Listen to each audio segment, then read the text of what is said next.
இன்னொரு முக்கியமான விஷயம் என்னென்னா, இது மெயினாக மக்கள் கேட்க வேண்டிய விஷயம். இந்த அகைன் நான் பைபிள் ரெஃபரன்ஸ் தான் எடுக்கிறாங்க. ஸோ இந்த ஆதாம் ஏவாள் ஸ்டோரி எல்லாருக்கும் தெரிஞ்சிருக்கும்னு நினைக்கிறேன். ஸோ ஆதாம் ஏவாள் தான் first human beings as per the Bible, if you have to believe it.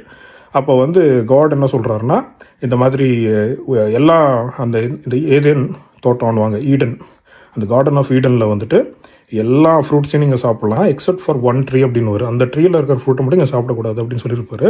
அப்போ வந்து இந்த சாத்தான்ன்றது வந்து பாம்போடைய, அது பாம்போ சர்ப்பமோ ஏதோ சொல்கிறாங்க, ஏதோ ஒரு க்ரீச்சராக வருது. அந்த க்ரீச்சராக வந்துட்டு அது யார்கிட்ட வருதுன்னா ஏவாள் கிட்ட தான் வருது. யார்? ஈவ் கிட்ட வருது, ஆடம் கிட்ட வரல.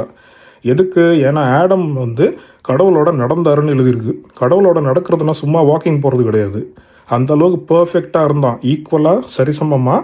Although he was a human being, கூடவே நடக்கிற அளவுக்கு ஒரு பர்ஃபெக்டான மனிதனாக இருந்தான்.